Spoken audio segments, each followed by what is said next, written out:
Sir कुछ गलत तो नहीं बोल गए? अच्छा लग रहा है। बहुत अच्छा बोली। श्वेता सुनने की जरूरत, उसका नाम भी ले लिया। बहुत अच्छा। हमको अपना 2019 का दौर याद आ गया। थी उसकी वजह से एक साल एक समय में जब आप पढ़ते पढ़ते 3-4 साल बाद ऐसे स्टेज पे आ जाते हो जब आपको ऑप्शन चूज करने होते कि मैं कहाँ जाऊँ, अब मुझे कौन सी नौकरी करनी है।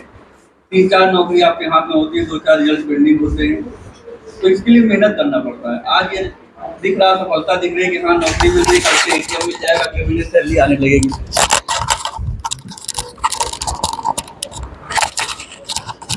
आज सबको दिख रहा है कि जो है नौकरी मिल गई, सफलता मिल गई, सरकारी हो गए, अब 60 साल तक का बीमा हो गया, कोई दिक्कत नहीं, हमको 60 साल के पहले कोई हटा नहीं पाएगा, हमारी फैमिली को कोई दिक्कत नहीं होगी, मम्मी पापा होंगे, बीवी होंगी, बच्चे होंगे, हम नहीं रहेंगे तो उनका ध्यान सरकार रखेगी। मेन चीज़ जो हम लोग के छोटे शहर की बात है वो यही है कि हम नहीं तो हमारी बात क्या, एक सिक्योरिटी वाली बात होती है।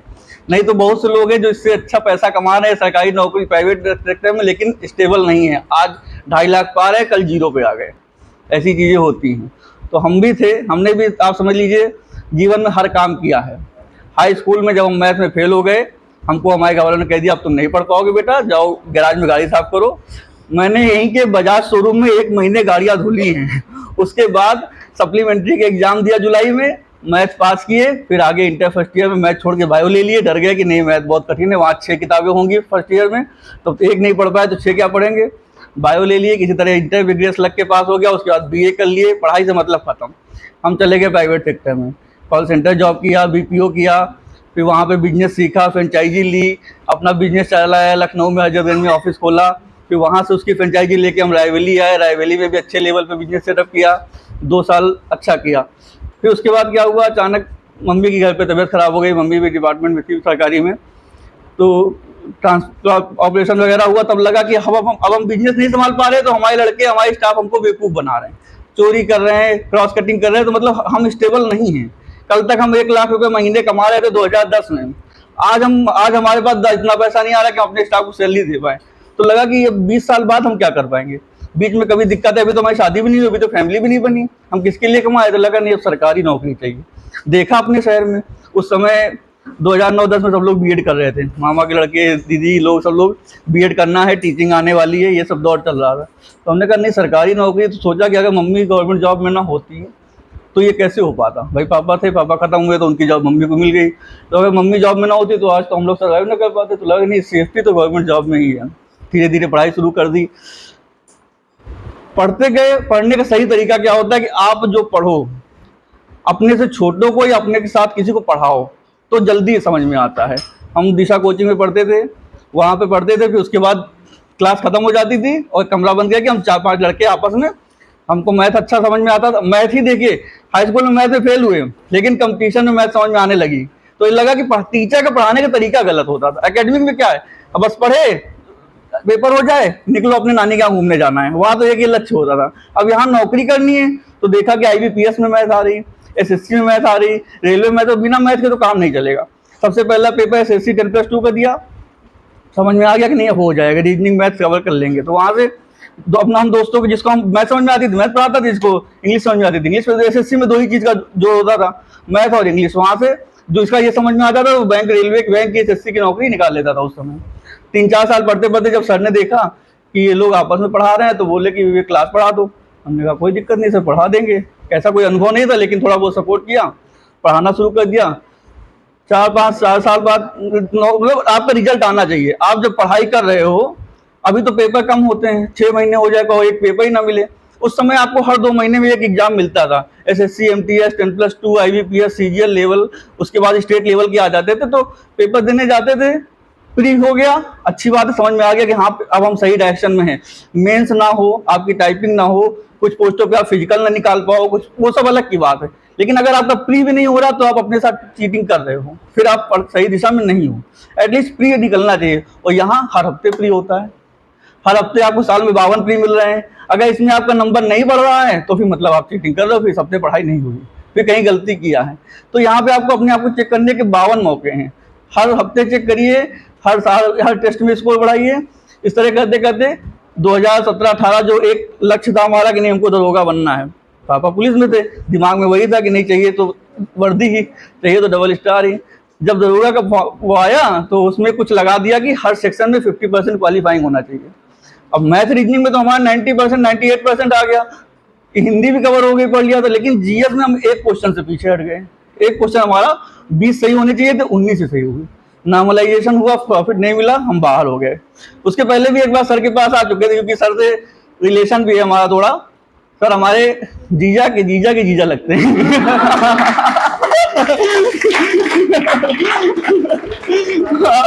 तो एक बार एक फंक्शन में जीजा ने परिचय कराया, कहा जाओ तुम छोटी मोटी परीक्षा के लिए नहीं बने हो, जाओ पढ़ाई करो और मिलो, ऐसे ऐसे बात है। तो सामने कोचिंग थी, सामने थे, हम आ गए, सर से बोला कि इतना लेट क्यों कर दी, अभी तक कहाँ थे? हम कहे सर थे तो बाहर, लेकिन हमने कोई पीछे आईएएस को सोचा नहीं, हम बस एक नौकरी करनी है कि नहीं तुम्हें नौकरी मिलेगी, पढ़ाई करो। अब पहला टेस्ट पेपर दिया तो तैयारी तो किए थे, अब यहाँ सब बच्चों के नंबर आ रहे हैं 100, 120, 115। मेरा क्वेश्चन हम खुद सेल्फ चेक कराया सर ने, मेरा है 60। हमने कहा नहीं, एक क्वेश्चन का 2 नंबर होता होगा। हमने 2 से गुणा किया, 114 कह के उसको 120 करके, तो हमने एक बगल लड़के पूछे कितने नंबर होते, कहने बे एक क्वेश्चन का एक ही नंबर। अब पागल हो क्या, एक क्वेश्चन में 150 में 120 कैसे कोई ले आएगा?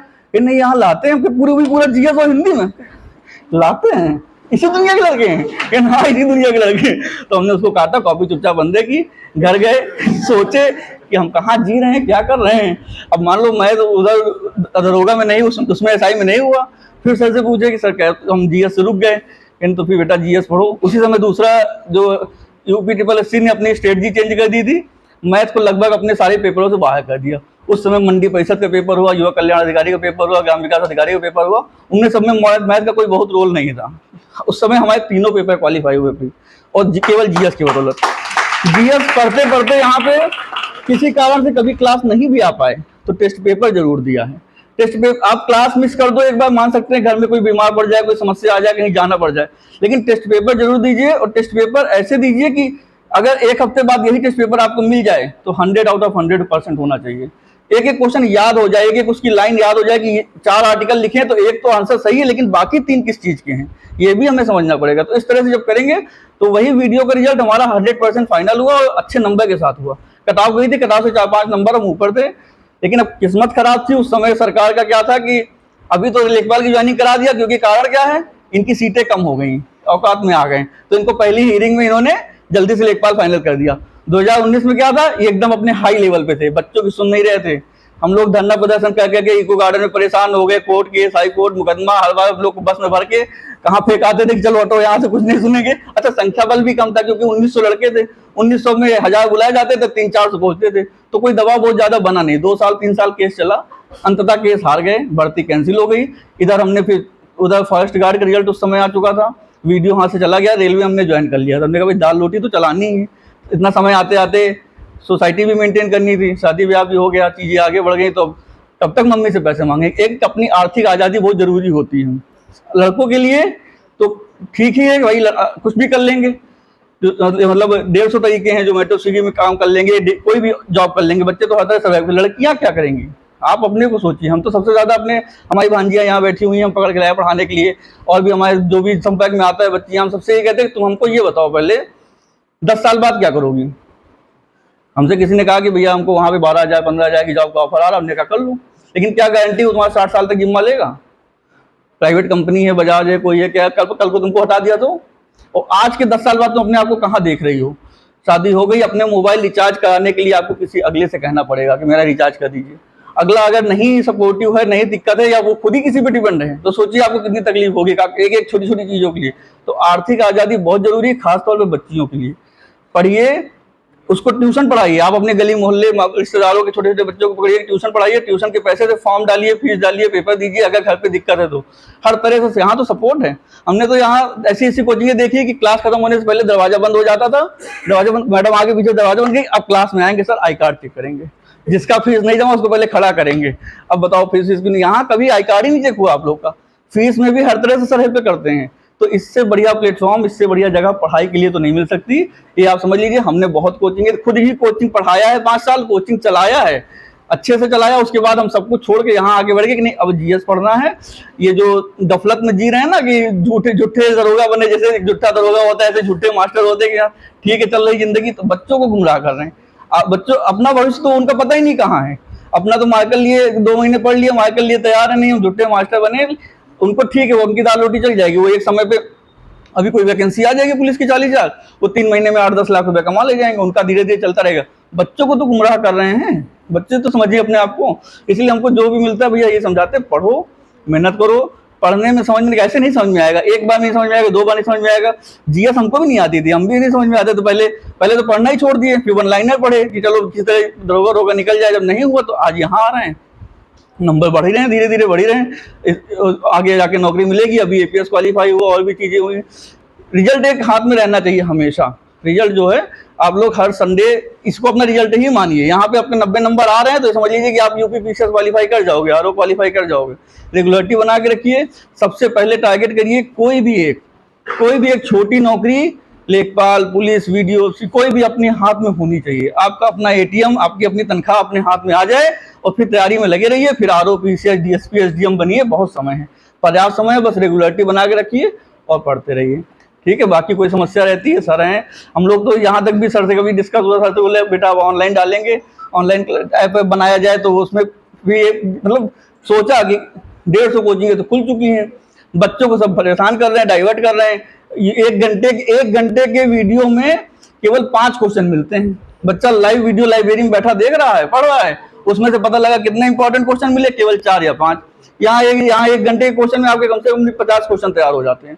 तो सर से यही डिस्कस हुआ कि 1000 लोगों की भीड़ इकट्ठा करना उचित है या केवल 10 बुद्ध पुरुष बना देना उचित है। तो हमें करने का नहीं, हमें 10 बुद्ध पुरुष ही चाहिए, हमें 1000 लोगों की भीड़ नहीं चाहिए, हमें बहुत ज्यादा झूठे गफलत वाले लोग नहीं चाहिए। बस बच्चे जो यहाँ हैं सॉलिड हैं, पढ़ें, अपनी तैयारी करें और रिजल्ट में आगे जाएं। बाकी ज्यादा हेडेक, ज्यादा सरदर्द, ज्यादा पैसा, वो कई लोग यहाँ के पढ़े हुए गए बाहर, अभी भी नहीं आ रहे, कहते फीस ज्यादा है। 1500 में उनको 1500 रुपये में पता नहीं क्या चाहिए। हम कहे चलो अच्छा तुम्हारी फीस हम फिर भी कम करा देंगे, लेकिन एक शर्त है, 1 महीने के अंदर तुम टॉप लिस्ट में आके दिखाओ। टॉप लिस्ट 90 नंबर का स्कोर होता है, तुम 90 नंबर में आके दिखाओगे 1 महीने के अंदर, तुम्हारी फीस हम पूरी फ्री करा देंगे। अगर सर फ्री नहीं करेंगे तो मैं अपनी सैलरी से दूंगा, मेरी जिम्मेदारी है। उसके बावजूद आए, 2 दिन पढ़े, फिर हिम्मत नहीं पड़ी, फिर चले गए, क्योंकि जाएंगे वो ला ही नहीं पाएंगे ना, वो पढ़ाई नहीं कर पाएंगे। वो तो झूठे भोकाल में घूम रहे हैं, गाँव अंगोछा डाल के गाँव में बैठ गए चौराहे पे, भोकाल काट रहे कि हमारा ये क्वालिफाई हो रहा, हमारा वो क्वालिफाई हो रहा। देखो नौकरी मिलने वाली, 3 महीने में लेटर आ जाएगा। ये सब हाँकने से थोड़ा भोकाल बन जाता है। 3 साल से वही कर रहे हैं और 3 साल आगे भी वही करेंगे, कुछ नहीं होगा। तो एकदम आपको सही दिशा देने वाला, सही मार्गदर्शन देने वाला कलयुग कम है, अर्थयुग ज्यादा है। पैसे के लिए लोग गुमराह कर रहे हैं लोगों को। अगर आपको बिना पैसे के वो फ्री में कोई सही सलाह दे दे तो उसको आप भगवान का अवतार ही समझिए। आजकल हम तो मानते हैं सर को अवतार ही है कि हम लोग की किस्मत अच्छी थी कि रायबरेली में आ गए। ठीक है, तैयारी करिए, बाकी बातें होती रहेंगी। जय जय।